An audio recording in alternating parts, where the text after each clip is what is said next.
Tommy DeLeo, you're the boss now. This fucking DeLeo construction. Night falls in New York's Chinatown. Under the garish glow of neon signs, Faustino Doc Santoro strides out of a seedy massage parlor, flanked by his driver and a bodyguard. It's supposed to be a routine night, a little pleasure to celebrate his newfound reign over the Lupertazzi crime family. But in the shadows, figures move with deadly purpose. In a heartbeat, silenced gunfire cuts through the humid air. Doc jerks as bullets thud into his chest. One round catches his right eye, exploding in a burst of red.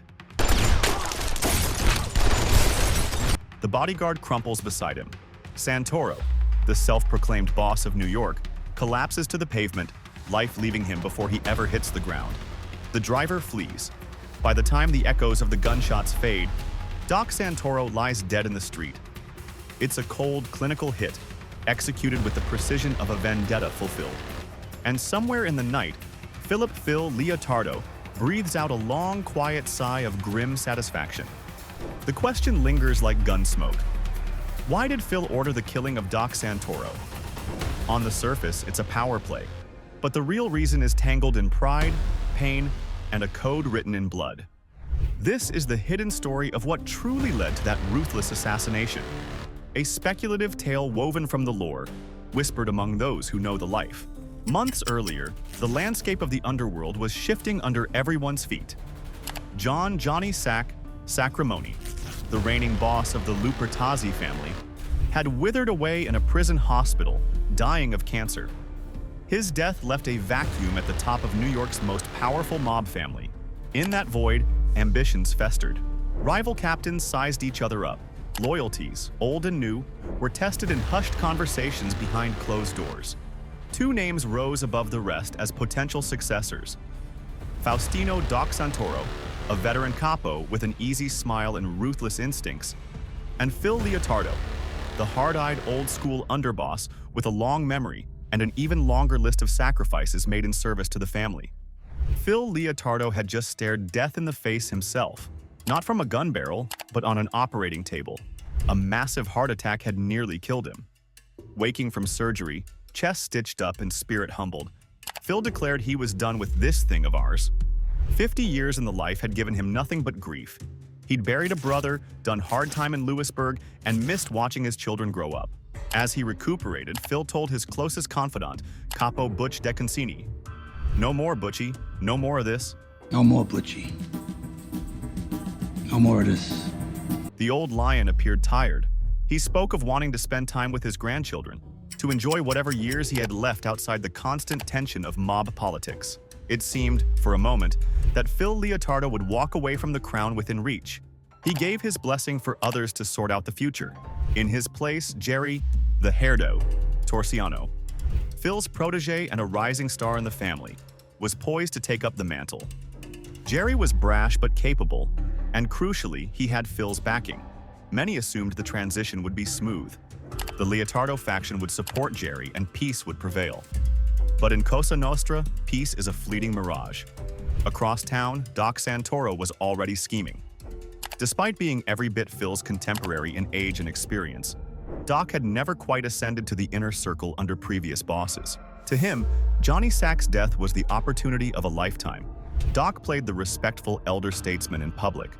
At Christopher Moltisanti's Cleaver movie premiere, he laughed, clinked glasses with Phil, and even posed for a friendly photograph with New Jersey boss Tony Soprano. Yet behind that toothy grin, Santoro's mind was churning. He knew Phil was hesitant to claim the throne, and that little Carmine, the previous boss's son, had long since removed himself from the bloody contest. Sensing an opening, Doc made a fateful decision. He would eliminate the competition, swiftly and mercilessly. Not long after the premiere, Jerry Torsiano was having dinner at an Italian restaurant with Silvio Dante, Tony Soprano's consigliere. It was a cozy scene. Two friends breaking bread, unaware of the danger looming. As Silvio lit a cigarette and Jerry twirled his pasta, a hitman slipped from the kitchen wearing a waiter's white jacket. In a flash, the assassin produced a pistol with a suppressor and pumped bullets into Jerry, the hairdo, Torsiano's chest. Blood splattered across clean tablecloths and fine wine glasses. Diners screamed and ducked for cover. Silvio was left shell-shocked, spattered with his friend's blood, as Jerry's lifeless body slumped over the table. In one stroke, Doc Santoro had removed Phil's heir apparent. The message was clear. Santoro wouldn't ask for the throne. He was taking it. When word of Jerry's murder reached Phil Leotardo, those closest to him say they saw something change in the man. Phil's face went ashen. For a moment, grief and guilt flickered in his eyes. Jerry wasn't just a promising young mobster. He was Phil's guy, practically family. Phil had groomed him, trusted him. And now Jerry was gone, executed in public like a rabid dog. At the funeral, under the veneer of stoic respect, Phil's rage burned silently. However, true to his word, he initially resisted the urge to answer blood with blood. Weighed down by sorrow and the recent brush with mortality, Phil Leotardo preached restraint. He even urged Butch and the others to avoid a war. For all his tough talk, Phil was trying, truly trying, to be the better man, to honor the promise he made to himself in that hospital bed. Meanwhile, chaos threatened to erupt. With Jerry dead and Phil on the sidelines, Doc Santoro effectively seized control as acting boss of the Lupertazzi family. Not everyone in the family was happy to see Doc at the head of the table. Far from it. Some muttered that Santoro was too erratic, too hungry. That guy? Boss? One captain scoffed privately. He's got one foot in the grave and the other in a strip club. To the rank and file, Doc was a seat-of-the-pants opportunist who hadn't earned respect the traditional way. But fear and uncertainty kept most of them in line. For a brief moment, it looked like New York would grudgingly accept Doc Santoro's rule, at least until a better option emerged. Even Tony Soprano, watching from across the Hudson, was uneasy at the development.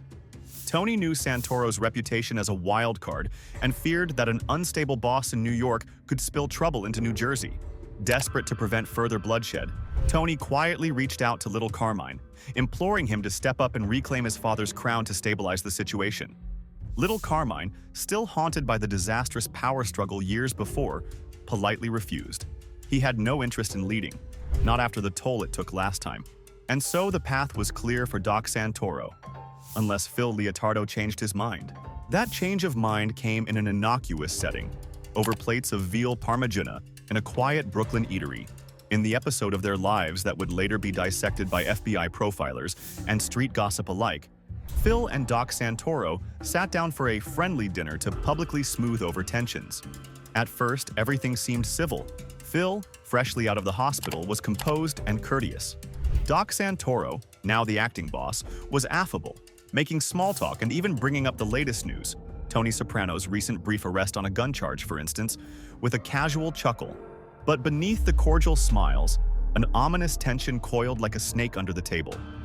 Phil's closest allies, men like Butch DeConcini and Albie Cianflone, looked on warily from a nearby table, every muscle taut.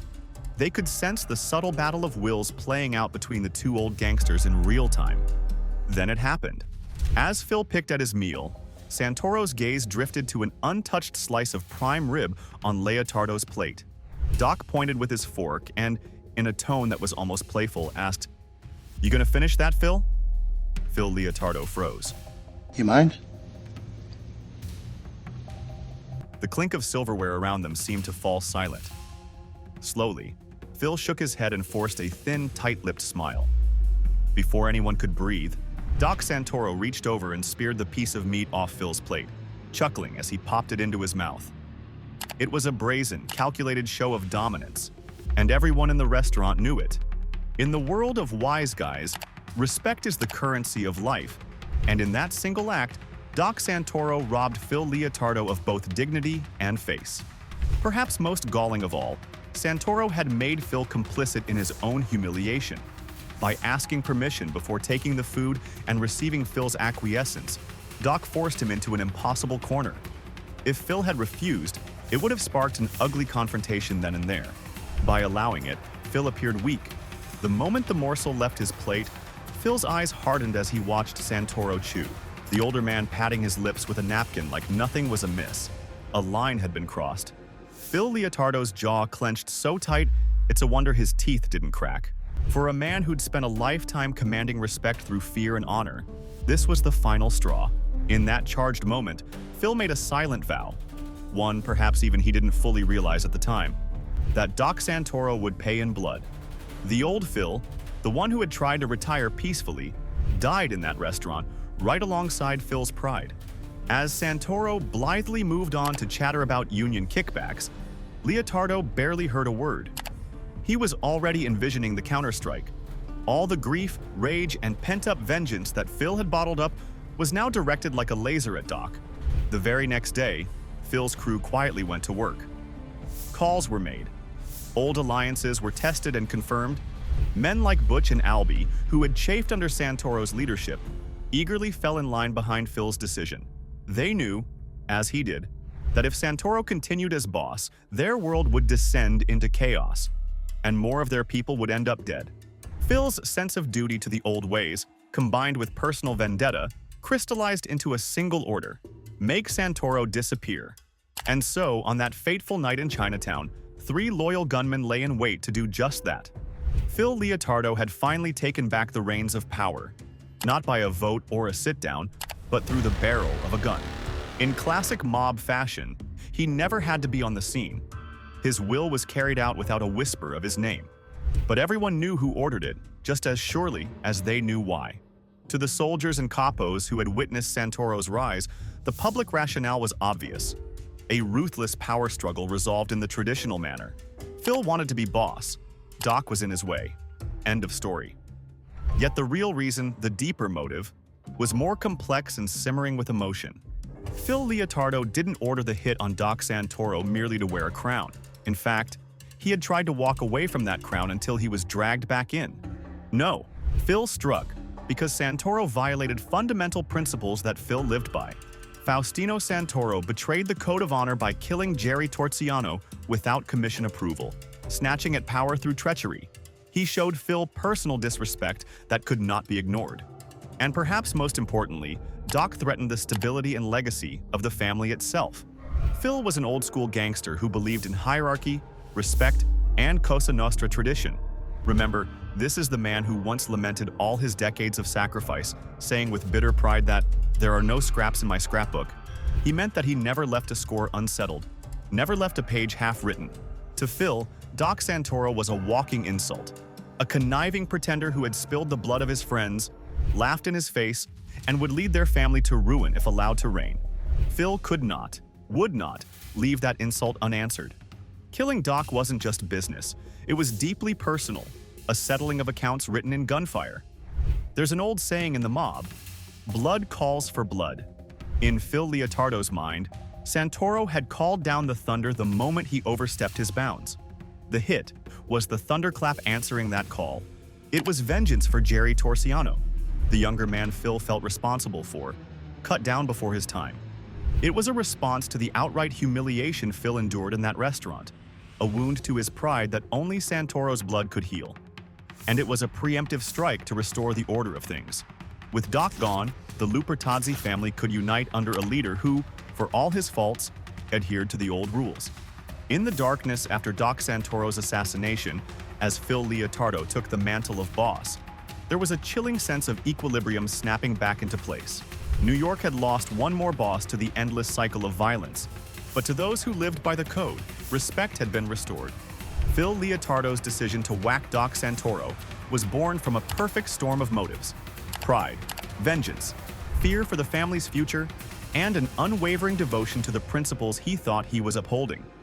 It's a speculative theory, perhaps, part truth, part legend whispered in back rooms, but one that fits the lore like a well-tailored suit. The dramatic, almost operatic chain of events that led to Santoro's end feels, in hindsight, tragically inevitable. 2 old gangsters on a collision course, one grasping for power with no regard for tradition, and another dragged back into the fray by ghosts of the past and wounds to his honor. In the end, Phil had the last word, delivered in bullets. The real reason he ordered the hit on Doc Santoro wasn't written in any official report or spoken aloud at any trial, but it can be read between the lines of their story. To Phil Leotardo, Doc Santoro had to die because the very survival of his world, his respect, his family, his code, depended on it. And so, under the blinking neon signs of Chinatown, Faustino Doc Santoro's story met its bloody conclusion.